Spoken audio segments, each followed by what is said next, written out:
We say goodbye to James Franklin on a Monday edition of the College Countdown. I'm your host, Josh Neighbors. He is not dead. He has just been fired at Penn State. This is College Countdown. You can find us wherever you guys get your podcasts and on YouTube as well.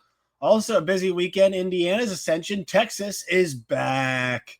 They bounced back with a big win. We kind of revisit a couple things that we've been talking about before. Also, find us on Twitter at CCPodcastJN. I'm at Josh Neighbors _. Jack Allen, who'll be here on Wednesday, is at Jack Allen TV. Like, sub, leave your questions and comments and all of those things. So people are getting the reactions out there to the James Franklin stuff, and I'm not going to say you're insane for doing this if you're Penn State. What I will say is that what struck me the most in all of this, and take this as you will. I mean, I'm still processing the idea of what it all means, but I was working a couple weeks ago, a wedding, the night of the Oregon game. So you go to Penn State schedule. So the night of the Oregon game was back on September 27th. And they fired him on Sunday morning. So I was driving back from working at a wedding, and on my way back from where I was to Little Rock, I'd called my girlfriend, and she was giving me updates on the game and kind of the back and forth nature of the Penn State Oregon game. And then game obviously is over. And now 16 days later, whatever it is, 2 weeks later, ostensibly, he's fired. And think about it on that morning. I know we criticized James Franklin a bunch. I know he's been talked about his record against top 10 teams, all that kind of stuff. But at that point in time, James Franklin is still the coach that just went to a Final Four. That was a play away from national championship, and was in an overtime game that morning. It was one of the best teams in the country, great roster, obviously, hosting Oregon. And by the end of the day, he's got that loss. And then 2 weeks later, because they've been playing terribly, which I'll admit, he is gone. And what I can't square is, how did it happen that fast? We see processes where it's vote of confidence and coordinators get brought in to change the team's luck and all of that stuff. And there was none of that here. There really was none of that here. And I'd said this recently, but they had 6 10-plus win seasons in the last 9 years. The last time that happened, Penn State won 2 national championships in that kind of a stretch. And they got close to one, and look, it didn't work out for them this year, and that's his failure. But man, it's a run of success that's just about as good as they've had. And so I think about this, and I think about all of college football, really. We are at a point where there are so few games, and people demand winning so fast that decisions like this can be made too quickly. I would say oftentimes they don't, but like Arkansas goes back and forth with Sam Pittman a million times, and it took them losing the same game a million times, getting dog walked by Notre Dame to get rid of him. We'll see what Billy Napier seems to be on the outs at Florida. It looks like Hugh Freeze might not cash in year number 3 the way he thought, but those were sustained. The success at Penn State was sustained, and the thing that hits me the hardest is they were just coming off a season where they were a play away from going to a national championship game. And you look across the landscape, I hope they have a plan. Because if the idea was that's not acceptable, then I've got a problem with that. There are some places where I'm totally fine with the idea that the certain level of play, certain level of quality is not acceptable. I'm okay with that in some places. I'm not okay with that in this instance. At least I don't agree that it is. I really don't agree that it is. I mean, they're taking a swing. They really are. But, man, you were able to find – look, I know there's language, there's offsets, there's a way to get rid of it. But still, they're coming up with a lot of money. It's the second largest buyout in history. And that means that things were having to head in a direction that you thought that just this isn't it. And I heard Bud Elliott make a great point that, he said, hey, you better hope that he's Mark Richt and not Bo Pelini if you're Penn State. I thought it was a great point.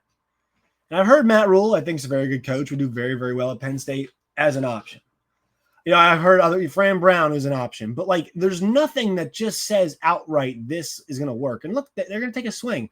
To go against what I'm saying right now, Mike Elko was the hire after the largest buyout in history, and that's worked out pretty well. I know the first year didn't look great, but he's got A&M trending in a really good direction. And I just think Mike Elko, like, not that he's a boring guy, but like a pretty just like normal hire, right? Like good coordinator everywhere. Decent coach where he's been, and it's time for him to move up to the big leagues, and he's just kind of doing the process up the next rung of the ladder, and it's doing really, really well. Kirby Smart, I guess, same way. It was like that after when he went to Georgia and replaced Mark Richt, right? Who was a similar kind of fire. But like, what is the idea here? Because the sport now has gotten to a place where access to the playoff is greater, and so it's very reasonable to think that Penn State could be back in the playoff next year. Hell, this season wasn't even over. They probably weren't going to make it, right, with the losses they had. But it's very reasonable to think they could be back next year.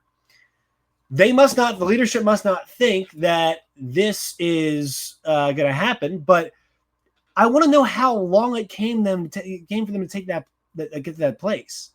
Because, and this is what really bothers me. Here's what really bothers me about this entire situation. We exist in a sport where people all the time lament the kids for giving up too easily and transferring because we incentivize that. And they say, you have to fight through adversity. It's part of life.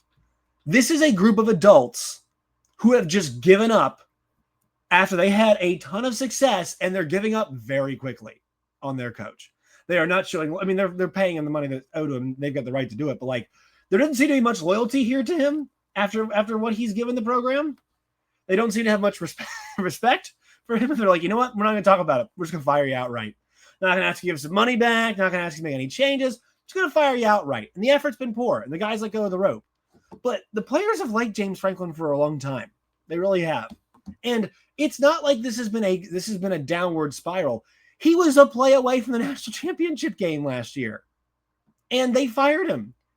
Oh, the kids, they make these decisions too rashly to transfer, too quickly to transfer. Oh, let's can the guy for $50 million on a few weeks whim because things got a little hard. And there's no guarantee, much like the transfer portal, that things will get better the next place you go, next guy you hire. Where's that conversation? And this goes back to, this is a kind of a side point, but this is why this sport is so nutso. There's so much blind hypocrisy in this sport where it's like you got to give a guy time to build something, and he's built something really, really good. Kids got to give stuff more time. They really do. And then one of the biggest university apparatuses is like, fire him now. They message boarded this thing. They fired him. They're like, this is a tire fire. This season is. But not everybody's Mike Tomlin, man. Like, not everybody is Mike Tomlin. Not everybody's going to go over 500 every single freaking season. And by over 500, I mean like, be exactly where you want to be every single season. But he's still in his coaching prime. This was, in theory, a pretty good roster. They just didn't hit on those wide receivers. But the same thing could be said about Clemson. Like, Clemson, we thought that this was a really good roster. A lot of us did. It just didn't pan out altogether. And both of those things were limited by the quarterback play. And quarterback's a hard position to assess. They've had some pretty good ones at Penn State for the most part under James Franklin. It frustrates me because I think I know they can do better, but like, do they have access to somebody better? There are better people to coach, I should say, but like, do they have one lined up? What is the vision with somebody else that is so much clearer than what they had with James Franklin? I really don't know anybody can justify that, can guarantee that. And this is the thing, is like, this is a program. They've had 3 coaches in the last, whenever Joe Pa took over. 3. They went Joe Pa to Bill O'Brien to James Franklin. And this has been like a program built on stability. It's like the Packers quarterback situation. They went Favre to Rodgers to Love. It's been stability, and they're throwing a massive monkey wrench in it. And look, it might pay off for them. I'm not saying it's not going to. But, man, like 15 days ago, things were drastically different. Things can change fast. I mean, you could see it heading a certain way. But like, I think he deserved the opportunity because of the quality he's shown, because of what he's accomplished. Not saying the accomplishments, the previous wins justify it. It's just the fact that he's been winning for so long.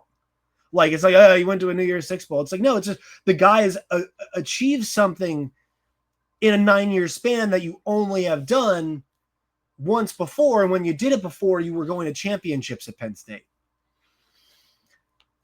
Head scratching is not the right word. It's just, I strongly disagree with the choice. Like, I can definitely think you justify it. Look at other places, they've bought guys out big, Jimbo got bought out big and it probably worked out. Yes. Mark Richt was there and then Georgia and Kirby when it worked out. Yes. But like, who is their Kirby Smart? I mean, I'm interested to see, but just, this is a sport now that like kind of rewards that keep pounding, keep building.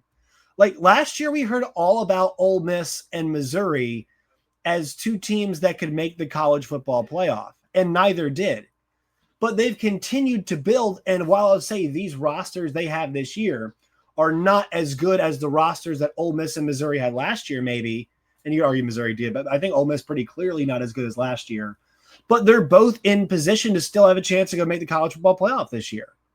And those guys, they are process, keep pounding. And look, I know it's been longer at Penn State than it has at at Missouri and Ole Miss, but like they are building the programs up. Now, maybe you feel like James Franklin's hit a ceiling. I totally get that. But middle of the season to do it, like right now, like what in the world are you accomplishing by this? I mean, I really don't see like what the accomplishment is, unless you got something big lined up. And here's the thing: is you can't just hire the guy immediately. Like you're gonna have to wait the season to do this. I'm not sure if something else happened behind the scenes, but you're gonna have to wait the year to get your guy. Like, so you're doing this without a plan. I mean, do you have a list of like 5 guys like we know the program will improve? I mean, no, because this is a massive risk, and doing it now is a massive risk. Penn State's a good enough program to where they could have done this way later and still gotten a great coach or great coaching candidate per se.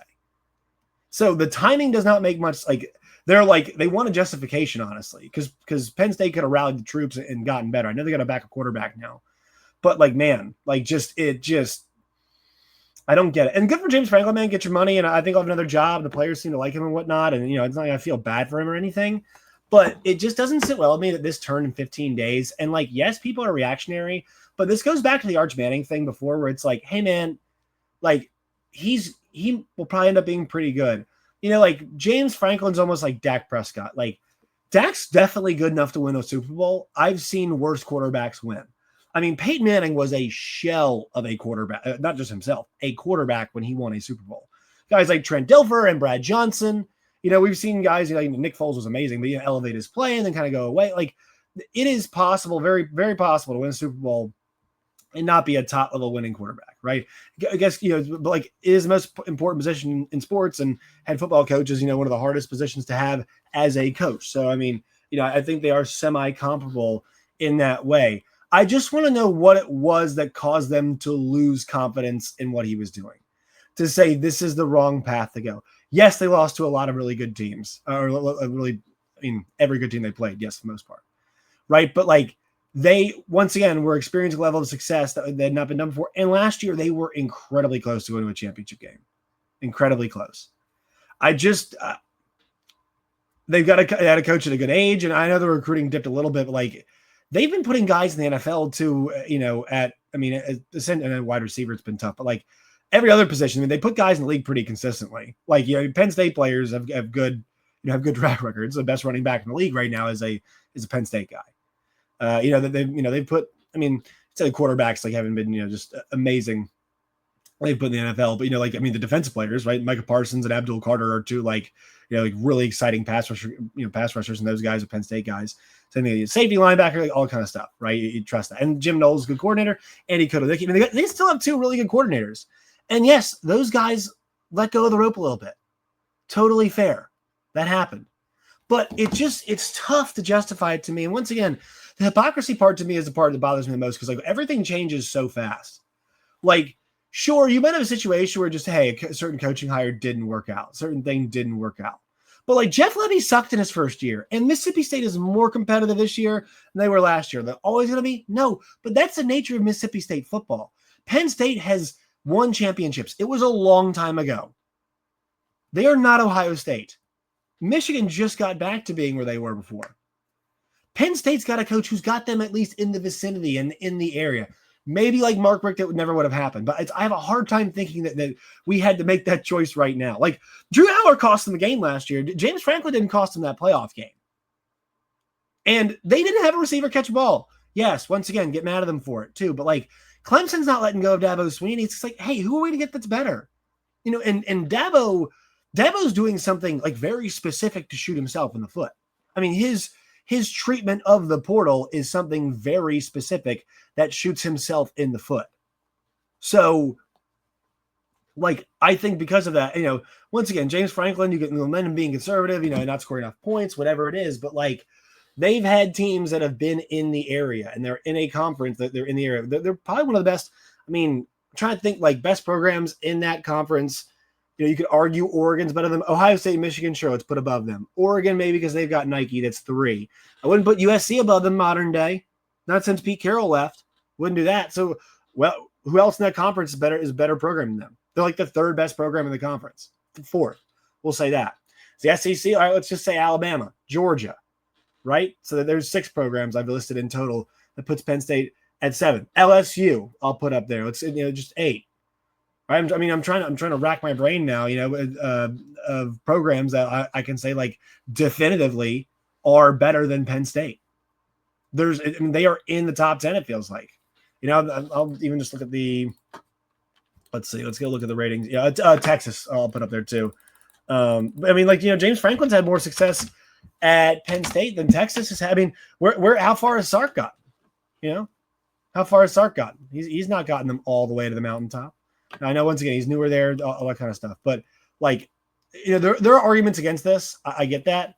But on the whole, this is a top 10 program. And once again, they've won 10-plus games in 6 of the last, 9 seasons, which is, a stretch comparable to the one they had when they won it all twice. So I just think it's, you can have a conversation with him, a hard conversation with him and talk about what's going wrong and put him on thin ice. But to act like when pressed, there's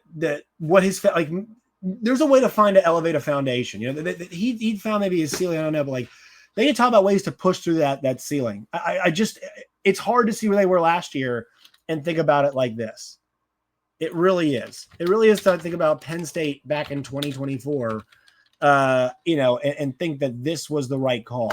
And I think everything Josh Pate said is right. I mean, once again, they did play Penn State or SMU rather. They hammered them, and they did just kind of walk by Boise there, and so they played 2 low level teams, but they still went out and won the games, right? They still beat teams that they should have. They played Oregon once again, famous last words, played them close, but they should have beat Notre Dame. They really should have beat Notre Dame, and it's not James Franklin's fault. And I know they didn't beat Oregon, but it was an overtime. These tight losses get infuriating, but think about the situations that they're in. Yes, the last 2 games suck, but they don't do – this is not something Penn State does very often. They don't lose like this very often. And he took a program that was in a really bad spot and really helped elevate them. That was real – I know Bill O'Brien came in, but he helped carry that on. It really does frustrate me where it's everybody rings this will be a move that people will disagree with, but also I think in the end it's you know what, they can do whatever they want, it's their money, and that's the way the world works. And when a kid was I'm leaving chasing a bag of money, it's that's short-sighted, so short-sighted. I would say yeah, at times it is, but can we make it both ways? And to kind of cap off this entire thing, whenever you now think about a kid and is he making the right decision? He's making a rash decision. He's jumping too fast. He's chasing money. Remember where the kids learned it from. They learned it from the adults. Oh, things got a little hard after they were really successful, and things got hard for literally 15 days. And they fired the coach. He's lost those games before. I get it. But they just done something going to the Final Four, and they got into the college football playoff. Yes, previously, but getting there, they won 2 games there, and they should have beaten Notre Dame. And I know this year didn't go well, and I know he talked about the roster, but this was hard. This got hard, and instead of trying to see if they could get their way out of it, it's let's get a new car, right? I wanted this car. This car has been fantastic for me. It really is. It's a great car. I love this car. It's giving me so many good memories, whatever. But you know what? It's time to trade it in. 3 mistakes. Let's trade it in. We couldn't sit down and think about, hey, can we put a new engine in it? No, let's can it. Let's can it. I hate that. I hate that we're in a sport where the kids get punished and called out for quitting all the time. And we just saw all the money people quit on a guy when things got hard. Don't love it. Don't love it. It's hypocritical. It really is. This needs to be called out by everybody in the sport who covers it and by fans who realize, if you all hate what kids do, guess where they learned it from? You know where they learned it from? They learned it from the administrators who are having Washington play Maryland in a conference game because we're chasing the bag. That's where they learned it from. They learned it from a $1 billion college football playoff contract. They learned it from a $70 million buyout of Jimbo Fisher to not work. $50 million buyout of James Franklin for him not to coach.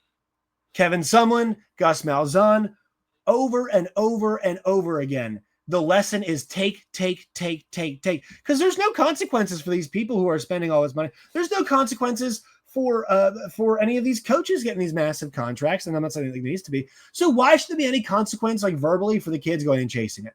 Well, this coach got to do what's best for his family. It's life-changing money. He's got to go and do it. Oh, this kid needs to stick it out, though.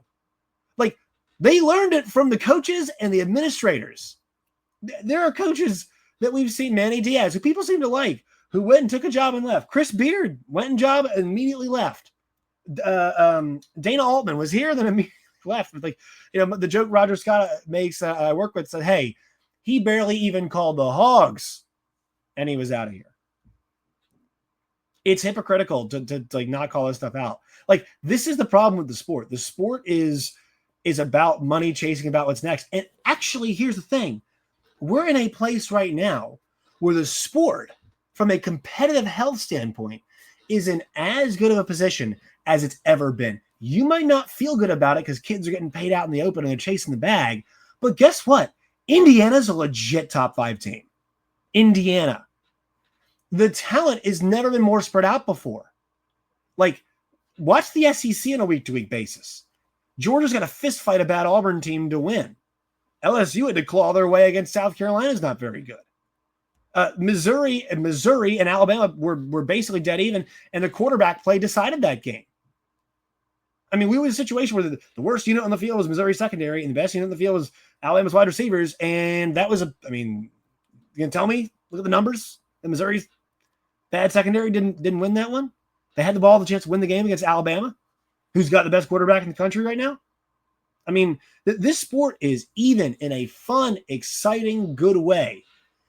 Texas Tech's building the damn winner. It's exciting on a week-to-week basis because the thing is, it's somewhat NFL predictable, but not, it does not make it not fun. You know what I mean? Carolina's at home, needs to win yesterday, and Rico Dowdle goes for that big revenge game, USC looks great at home. Guess what? Can't wait to see what happens when they travel east. They shouldn't have to, but it's exciting to see that. It's exciting to see, hey, John Mateer trying to fight the injury, but guess what? Texas just boa constricted them after Florida did a little bit of the same then the previous week. I really think about it. The SEC currently has got Georgia, it's got Alabama, it's got Texas, it's got A&M, it's got Missouri, it's got it's got Vanderbilt, obviously, it's got LSU, all of these exciting teams. And you're going to tell me, and a lot of them have Ole Miss, and a lot of them are able to build rosters better now because of NIL. Oh, it's killing the sport. No, it's not. Your favorite school is more competitive now. Look, Ohio State, Michigan, sure, in the Big Ten, Penn State's up there as well. But man, Indiana's coming crashing the party. Oregon, obviously.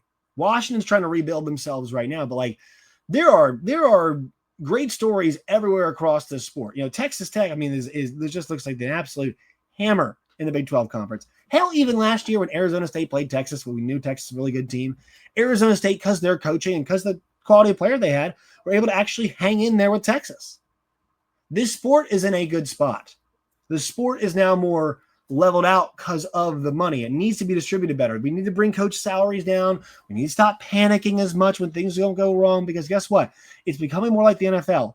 And NFL teams that panic and always make bad moves, like i.e. the Cleveland Browns with Baker Mayfield, man, the grass isn't always greener. We always say the grass isn't always greener when kids transfer. Well, guess what? Coaching-wise, same thing. Auburn, Gus Malzahn, not always greener. And that's a similar situation where, are we sure Auburn should be doing this? Are we sure Hugh Freeze is going to do it? And he sucked 2 years and was trying to build for the third year, and it ain't happening. I just think with the coaching stuff, like the reason why I'm okay with Sam Pittman being fired at Arkansas is because we watched them invent ways to lose close games to everybody, and it was every single side of the ball. And I know James Franklin lost a lot of close games to a lot of great teams, but guess what? The Buffalo Bills won the Super Bowl 4 times in a row. Would you fire the coach if they lost there? I know Penn State didn't make it there, but like the sport wasn't built at that point in time to be like that. They were there, they were close, they were competitive, they were New Year's Six games. They were, at the very end of the season playing in meaningful games that would now be playoff games. They would be in the playoff like essentially every single year. This year they miss, yes, sure, but it's gonna happen, man. It's gonna happen for schools like that. It is, and people have to get used to that, and they're just not. And I really don't know. I really like don't know like where we're heading with this, because like I mean, this coaching cycle is going to be one where, like, I think UCLA justified, Virginia Tech justified, Florida justified. Penn State, though, to me,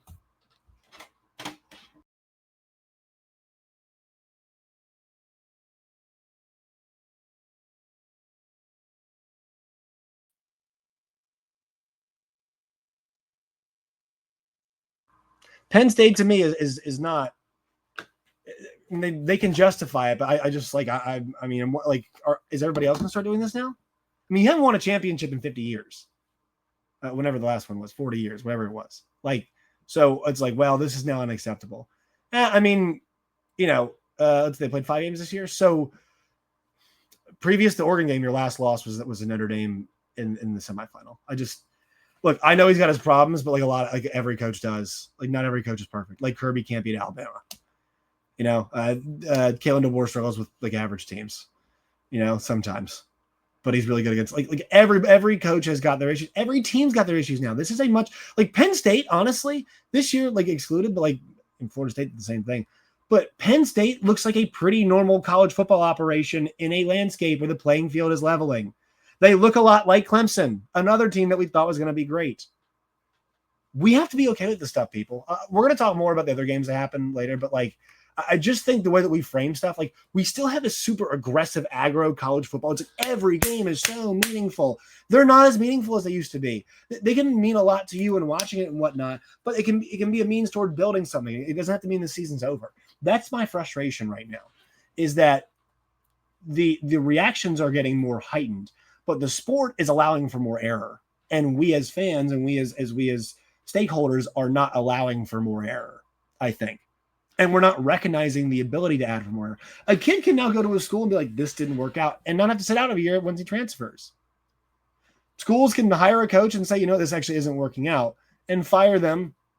And I would like, and this is not the case I'm using here.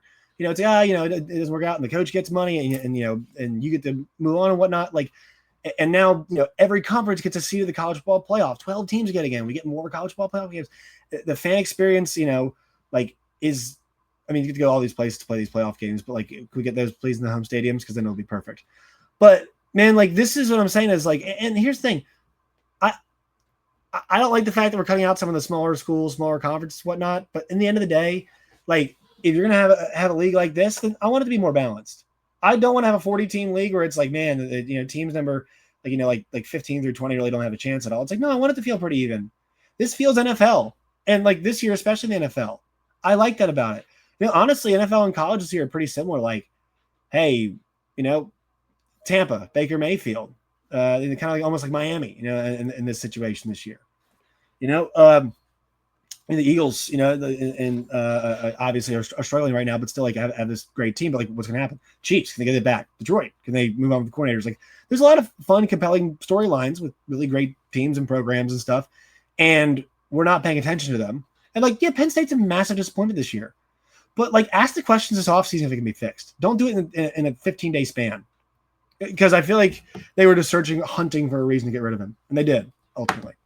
All right, let's hear from my friends at DraftKings. Your season, your shot. The NFL season is rolling, and every touchdown can bring you closer to a payout with DraftKings Sportsbook, an official sports betting partner of the NFL. From first touchdown scorer to anytime TD props or the thrill of live in-game betting, every snap is loaded with opportunity. New customers, this one is for you. Bet just $5 and get $300 in bonus bets instantly. Plus, score over $200 off NFL Sunday Ticket from YouTube and YouTube TV. Download the DraftKings Sportsbook app and use code NEIGHBORS. That's code NEIGHBORS to get $200 in bonus bets instantly when you place your first $5 bet. Plus over $200 off NFL Sunday Ticket from YouTube and YouTube TV. In partnership with DraftKings, the crown is yours. Gambling problem? Call 1-800-GAMBLER. In New York, call 877-8-HOPE-NY or text HOPE-NY 467-369. In Connecticut, help is available for problem gambling. Call 8887-897777 or visit ccpg.org. Please play responsibly. On behalf of Boot Hill Casino and Resort, Kansas.